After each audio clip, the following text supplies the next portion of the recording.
Hello students, जैसा कि आप सभी विद्यार्थियों को पता है कि क्लास 12 की फिजिक्स सेकंड पेपर के अंतर्गत प्रकाश वैद्युत प्रभाव चैप्टर पढ़ाया जा रहा है। पिछली क्लास में मैंने आप सभी को डिस्कस किया था आइंस्टीन का प्रकाश वैद्युत समीकरण। आज उसी क्रम में हम आगे बढ़ेंगे और यहाँ पर हम जानेंगे डी ब्रोगली तरंगदैर्ध्य के लिए व्यंजक। बहुत ही आसान शब्दों में आप लोगों को हम डी ब्रोगली तरंगदैर्ध्य के लिए व्यंजक ज्ञात करना बताएंगे। ये टॉपिक अपने आप में बहुत ही महत्वपूर्ण टॉपिक है। इस टॉपिक से रिलेटेड प्रश्न आपके बोर्ड एग्जाम में हर बार पूछा जाता है और इस बार भी पूछा जाएगा। यहाँ पर आपको हम बता देते हैं कि डी ब्रोगली तरंगदैर्ध्य के लिए व्यंजक ज्ञात करना है, तो इसके पहले मैं आपको थोड़ी स्टोरी बता देता हूँ, मतलब थोड़ी सी कहानी आपको बता देता हूँ। सन 1924 ईस्वी की बात है। आप लिखोगे सन 1924 ईस्वी में फ्रांसीसी वैज्ञानिक एक थे जिनका नाम था लुईस डी ब्रोगली। क्या नाम था भैया? Louis de Broglie. Louis de Broglie ने क्या बताया? लुईस डी ब्रोगली ने यह बताया कि कोई भी हमारा गतिशील कण है तो प्रत्येक गतिशील कण जो होता है वो तरंग से संबद्ध होता है। अर्थात कोई कण अगर गति कर रहा होता है तो उसमें तरंग का गुण भी पाया जाता है। जैसे प्लांक के क्वांटम सिद्धांत में आपने पढ़ा कि जो प्रकाश होता है वो ऊर्जा के छोटे छोटे पैकेटों या बंडलों के रूप में चलता है, जिन्हें हम फोटान कहते हैं। ठीक है, तो फोटान चूंकि गतिशील कण हुआ कि नहीं हुआ, तो लुईस डी ब्रोगली ने यह बताया कि फोटान में तरंग का गुण भी पाया जाता है। फोटान में भी तरंग का गुण पाया जाता है और इस अवधारणा को इन्होंने बताया कि इसे हम द्रव्य की द्वैती प्रकृति कहते हैं। क्योंकि फोटान भी तो हमारा एक द्रव्य कण ही है ना, तो फोटान में भी क्या पाया गया? फोटान में भी तरंग का गुण पाया जाता है क्योंकि वो भी गतिशील अवस्था में होता है। तो इस अवधारणा को उन्होंने बताया कि इसे हम द्रव्य की द्वैती प्रकृति कहते हैं। किसने बताया भाई? लुईस डी ब्रोगली ने बताया। और इन्होंने कहा कि यह गुण केवल प्रकाश में नहीं होता है बल्कि प्रत्येक गतिशील कण में पाया जाता है। कोई भी अगर कण हमारे पास गतिशील अवस्था में है, जैसे कोई द्रव्य कण ले लिया, फोटान ले लिया या इलेक्ट्रॉन ले लिया, फोटान इलेक्ट्रॉन जब ये गति कर रहे होते हैं तो इसमें तरंग का गुण भी पाया जाता है। अर्थात इसमें भी द्वैती प्रकृति पाई जाती है, जिसे हम द्रव्य की द्वैती प्रकृति कहते हैं। और इन द्रव्य कणों से संबद्ध जो तरंग होती है इसे हम कहते हैं डी ब्रोगली तरंग। क्या कहते हैं? इसे डी ब्रोगली तरंग कहते हैं। और इन तरंगों से संबंध जो तरंगदैर्ध्य होती है उसे हम कहते हैं डी ब्रोगली तरंगदैर्ध्य। और इस क्लास में आप लोगों को हम डी ब्रोगली तरंगदैर्ध्य का व्यंजक ही ज्ञात करना बताने जा रहे हैं। ठीक है ना? तो चलिए भाई, यहाँ पर हम क्या करेंगे, सबसे पहले हम प्लांक के क्वांटम सिद्धांत का यूज करेंगे व्यंजक निकालने के लिए। यहाँ पर लिखेंगे प्लांक के क्वांटम सिद्धांत से। बहुत ध्यान से समझिएगा भाई, प्लांक के क्वांटम सिद्धांत से। प्लांक के क्वांटम सिद्धांत से वहाँ पर आपको बताया गया कि जो प्रकाश होता है ऊर्जा के छोटे छोटे पैकेटों या बंडलों के रूप में चलता है, जिसे हम फोटान कहते हैं। और एक फोटान की जो ऊर्जा होती है, ठीक है, प्लांक के क्वांटम सिद्धांत में बताया गया कि जो फोटान की ऊर्जा होती है वो कितनी होती है भैया? एच न्यू होती है। ऊर्जा को ई से लिखेंगे, वो एच न्यू होती है। जहाँ एच क्या होता है? जहाँ एच होता है प्लांक नियतांक। एच क्या होता है भैया? प्लांक नियतांक, जिसकी वैल्यू कितनी होती है? 6.6 × 10⁻⁻34 जूल सेकंड होती है। ये मैंने आपको पहले ही बता रखा है। न्यू क्या होती है? आपतित प्रकाश की आवृत्ति होती है। न्यू क्या होती है भाई? आपतित प्रकाश की आवृत्ति होती है।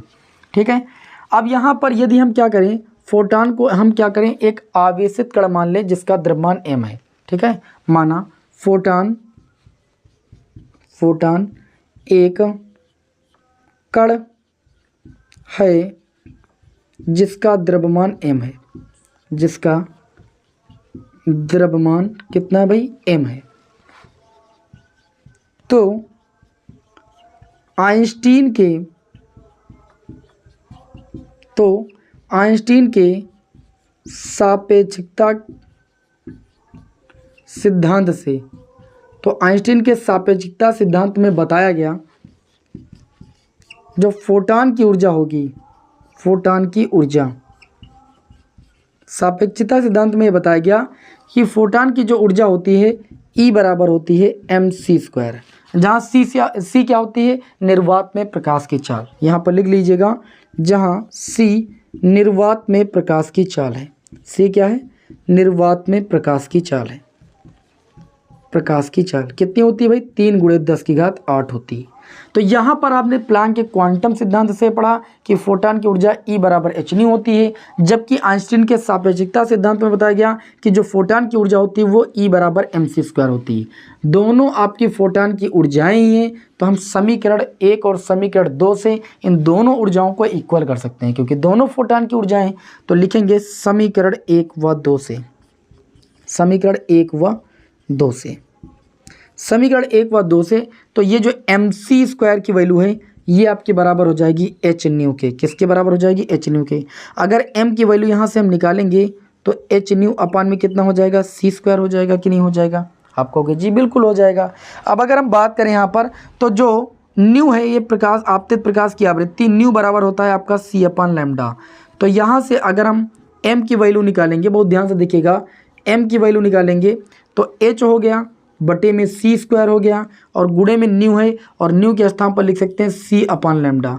एक c से एक c कैंसिल हो जाएगा, तो m बराबर हो जाएगा h अपान में कितना भाई, c⁻। ये m का मान आ गया। अब आपको पता है कि जो फोटॉन है वो प्रकाश की चाल से चलता है। यहाँ पर आगे लिखेंगे, चूँकि फोटॉन प्रकाश की चाल से चलता है, फोटॉन प्रकाश की चाल से चलता है, प्रकाश की चाल से चलता है, फोटॉन प्रकाश की चाल से चलता है। अतः फोटॉन का जो संवेग होगा, संवेग की परिभाषा तो पढ़े हो ना, संवेग बराबर क्या होता है, द्रव्यमान गुणे वेग। अतः फोटॉन का जो संवेग निकालेंगे यहाँ पर हम, फोटॉन का संवेग, तो फोटॉन का भैया संवेग बराबर फोटॉन का द्रव्यमान जो कि आप निकाल चुके हो m, और फोटॉन चलता है प्रकाश की चाल से, तो c हो जाएगा, क्योंकि संवेग बराबर होता है द्रव्यमान गुणे वेग। लेकिन यहाँ पर जो फोटॉन है वो प्रकाश की चाल से चलता है, यानी c से, इसलिए वेग के स्थान पर c लिख दिया।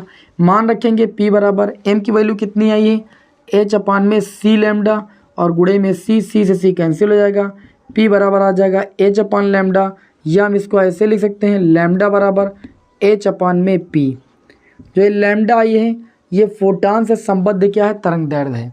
तो फोटॉन से संबद्ध जो तरंग दैर्ध्य का मान है वो h/p। तो यहाँ पर लिखेंगे अतः, अभी दी ब्रोगली तरंग दैर्ध्य नहीं आई है, ध्यान दीजिएगा। अतः फोटॉन से संबद्ध तरंग दैर्ध्य का मान, फोटॉन से संबद्ध तरंग दैर्ध्य, फोटॉन से संबद्ध तरंग दैर्ध्य कितनी होती है, h/p होती है। कितनी होती है, h/p होती है। परंतु जो दी ब्रोगली साहब थे, दी ब्रोगली साहब ने ये बताया कि कोई भी जो गतिशील कण होता है, ठीक है, तो गतिशील कण से संबद्ध जो तरंग दैर्ध्य होती है, ठीक है, वो आपकी h/p ही होती है। कितनी होती है, h/p ही होती है। प्रकाश की अनुरूपता के अनुसार उन्होंने बताया कि कोई भी अगर गतिशील कण है तो उस गतिशील कण की जो तरंग दैर्ध्य होती है वो h/p ही होती है। तो यदि गतिशील कण का द्रव्यमान m हो, गतिशील कण का द्रव्यमान m तथा, अब वो गतिशील होगा तो वेग भी होगा, वेग v हो, तो दी ब्रोगली तरंग दैर्ध्य लैम्डा बराबर हो जाएगा h/p। अब mc के बराबर ना होकर के mv के बराबर हो जाएगा, जहाँ m क्या हो जाएगा, गतिशील कण का द्रव्यमान, v क्या हो जाएगा, उस गतिशील द्रव्य कण का वेग हो जाएगा। और ये जो व्यंजक है लैम्डा बराबर h/mv, यही दी ब्रोगली तरंग दैर्ध्य का व्यंजक है। यही दी ब्रोगली तरंग दैर्ध्य का व्यंजक है। क्या है भाई, तरंग दैर्ध्य का, दी ब्रोगली तरंग दैर्ध्य का व्यंजक है। इस सूत्र पर आधारित कई सारे न्यूमेरिकल आपके लगने वाले हैं, जो कि मैं आपको बताऊंगा अभी। तो उम्मीद है कि ये आपको बात समझ में आ गई होगी। सबसे पहले क्या किया गया, प्लैंक के क्वांटम सिद्धांत से फोटॉन की ऊर्जा आपको दिखाई गई, फिर आइंस्टीन के सापेक्षिकता सिद्धांत से जो फोटॉन की ऊर्जा दिखाई गई E बराबर mc², दोनों फोटॉन की ऊर्जाएं थी इक्वल दिखा करके मैंने फोटॉन का द्रव्यमान निकाल लिया। अब फोटॉन चूंकि प्रकाश की चाल से चलता है, उसका संवेग बराबर द्रव्यमान गुणे वेग, वेग होगा प्रकाश के वेग के बराबर, तो c रख देंगे। p बराबर हमें h/λ मिल गया, अर्थात लैम्डा बराबर h/p। यही क्या होती है, फोटॉन से संबद्ध तरंग दैर्ध्य का मान होता है। क्लियर हुई बात। अब इसके बाद गतिशील, अगर डी ब्रोगली ने ये बताया प्रकाश की अनुरूपता सिद्धांत के अनुसार कि गतिशील कण का जो तरंग दैर्ध्य होता है वो आपका λ/p ही होता है, लेकिन अगर उसका द्रव्यमान m है, वेग v है, चूँकि कोई गतिशील कण होगा तो कोई गतिशील कण, फोटान तो यहाँ लिया नहीं गया है, वो अपनी वेलोसिटी से चलेगा, ठीक, फोटान प्रकाश की चाल से चलता है मान लीजिए, लेकिन कोई अगर गतिशील कण होगा उसका वेग v होगा तो p बराबर कितना हो जाएगा m इंटू में v। इस तरीके से जो लैम्डा का मान आया इसी को हम कहते हैं डी ब्रोगली तरंग दैर्ध्य कहते हैं। क्या कहते हैं भैया? डी ब्रोगली तरंग दैर्ध्य। अब इसी क्रम में एक छोटा सा निगमन आपका और है, बिल्कुल, जो इलेक्ट्रॉन है वो आपका क्या है? द्रव्य कण है, तो हम आगे निकालेंगे इलेक्ट्रॉन से बद्ध डी ब्रोगली तरंग दैर्ध्य का व्यंजक, ठीक है, छोटा सा वो भी है, तो आपको उसका भी व्यंजक आपको निकालना बता देते हैं। एग्जाम में कई बार सिद्ध करने के लिए 2 नंबर में पूछा गया है, तो इसे हम रफ कर देते हैं और अगली हेडिंग आप सभी लोगों को लगाना है। इसके बाद एक छोटा सा डेरिवेशन है, आज ही की क्लास में आपको हम डिस्कस कर देते हैं, ओके, जिससे आपको कोई दिक्कत ना होने पाए भाई। उसके बाद फिर न्यूमेरिकल आपको इस चैप्टर के अच्छे तरीके से हम कराएंगे। अगली हेडिंग लगाइए, इलेक्ट्रॉन से बद्ध एक द्रव्य कण ले लिया गया इलेक्ट्रॉन, इलेक्ट्रॉन से बद्ध डी ब्रोगली तरंग दैर्ध्य, डी ब्रोगली तरंग दैर्ध्य। अभी मैंने आप लोगों को बताया, क्या बताया कि लैम्डा बराबर डी ब्रोगली तरंग दैर्ध्य के अकॉर्डिंग h/mv। क्या बताया? h/mv। अब जो हमारा गतिशील कण है अगर वो गति कर रहा है तो उसमें काइनेटिक एनर्जी होगी, ठीक है, तो यहाँ पर अगर उसकी काइनेटिक एनर्जी E हो तो काइनेटिक एनर्जी के बराबर कितना होता है? Half m²। तो यहाँ पर लिखेंगे यदि इलेक्ट्रॉन की गतिज ऊर्जा कितनी हो भाई? गतिज ऊर्जा k हो तो k बराबर कितना होगा? आप कहोगे हाफ mv² होगा। यहाँ से अगर v² की वैल्यू निकालेंगे 2 आ जाएगा k के गुणे में, और m है गुणे में इधर आ जाएगा बटे में। तो इस तरीके से हम अगर v का मान निकालें तो v बराबर हो जाएगा √2k/m। क्यों? स्क्वायर दूसरे पक्ष में जाएगा, अंडर रूट में बदल जाएगा।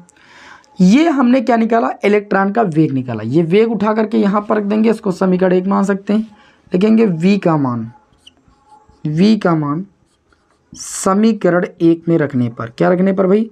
समीकरण 1 में रखने पर चलिए समीकरण 1 में रखते हैं, तो लैम्डा बराबर हो जाएगा h/m, v का मान रखेंगे √2k/m। आई बात समझ में? चलिए इसे सॉल्व करेंगे, तो इधर थोड़ा सॉल्व करते हैं अच्छे से जिससे आपको दिखाई दे। लैम्डा बराबर ये हो जाएगा h/m। देखिए ये m लिखा है, इस m को हम लिख सकते हैं √m और गुणे में √m, क्योंकि √m और √m का गुणा m होता है। और उसके बाद देखिए √2k हो जाएगा और बटे में √m हो जाएगा। देखिए ये जो अंडर रूट लगा ये 2k पर भी लगा है, m पर भी लगा। एक अंडर रूट से एक √m आपका कैंसिल हो जाएगा, लैम्डा बराबर हो जाएगा 1/, √m √2k का जब मल्टीप्लाई करेंगे तो एक अंडर रूट लगा लेंगे और ये हो जाएगा 2mk। ठीक, ये भी आपकी तरंग दैर्ध्य आ गई, लेकिन जो ये तरंग दैर्ध्य आई है ये गतिज ऊर्जा के पदों में आई है। अगर इलेक्ट्रॉन को हम विरामावस्था से v वोल्ट तक त्वरित करेंगे, ध्यान दीजिएगा, यदि इलेक्ट्रॉन को विरामावस्था से कैपिटल V विभवांतर तक त्वरित किया जाता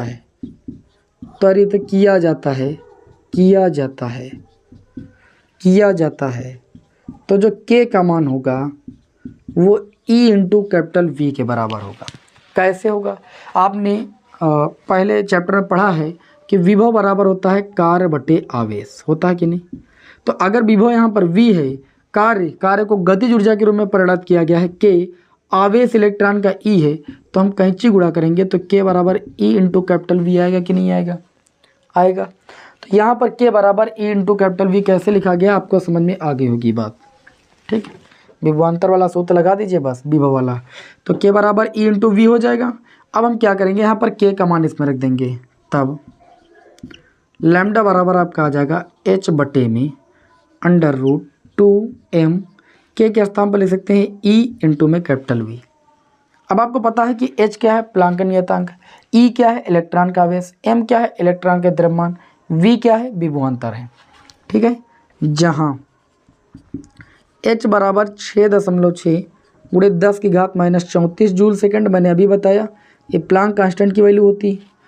M क्या है, इलेक्ट्रॉन का द्रव्यमान कितना होता है, 9.1 गुणे 10 की घात -31 kg होता है। E क्या होता है, इलेक्ट्रॉन का आवेश 1.6 गुणे 10 की घात -19 कूलम होता है। ये सारी वैल्यू इसमें पुट करेंगे और हम तरंग दैर्ध्य का मान निकालेंगे। ओके, यहाँ पर लिखेंगे सभी के मान रखने पर, सभी के मान क्या करने पर भाई, रखने पर। चलिए मान रख देते हैं। तो ये आपका हो जाएगा लैम्डा इक्वल टू 6.6 गुणे 10 की घात -34 बटे में आ जाएंगे √2 गुणे m का मान रखेंगे 9.1 गुणे 10 की घात -31। E एक इलेक्ट्रॉन का आवेश 1.6 गुणे 10 की घात -19 और इनटू में कैपिटल V भी है। जब इसे आप सॉल्व करोगे, हालांकि सॉल्व तो नहीं करना है आपको, यहाँ पर आपको आना चाहिए, सॉल्व करोगे तो ये आपको मिलेगा √150 और बटे में कैपिटल V और गुणे में 10 की पावर -10। ठीक है, मीटर, इतना आपको मिला गया मीटर। तो लैम्डा बराबर √150 का मान होता है 12.27 और √V आपका V √ से बाहर निकलेगा नहीं, 10 की पावर -10 जो होता है वो 1 एंगस्ट्रॉम के बराबर होता है। अर्थात हम ये कह सकते हैं कि एक इलेक्ट्रॉन से जो बद्ध डी ब्रोगली तरंग दैर्ध्य होती है इसका मान 12.27 बटे में √V एंगस्ट्रॉम होता है। ठीक है, ये कई बार सिद्ध करने के लिए भी आपके बोर्ड एग्जाम में प्रश्न पूछा गया है और उम्मीद है कि आप सभी लोगों को ये डेरिवेशन जो मैंने आपको कराए हैं डी ब्रोगली तरंग दैर्ध्य के, ये अच्छे तरीके से समझ में आ गए होंगे। क्लास बहुत ज़्यादा हम लंबी नहीं रखेंगे, नेक्स्ट क्लास में आप लोगों को इस चैप्टर के हम न्यूमेरिकल बताएंगे। तो चलिए सभी लोग चैनल से भाई जुड़े रहिए। ठीक है, आप सभी लोगों के प्यार और सपोर्ट से ही हमें, तो प्यार और सपोर्ट बनाए रहिए। नेक्स्ट क्लास में आप लोगों को हम इस चैप्टर के न्यूमेरिकल कराएंगे, क्रम से कराएंगे, कोई भी न्यूमेरिकल नहीं छोड़ेंगे। चलिए भाई मिलते हैं नेक्स्ट क्लास में। जय हिंद, वंदे मातरम।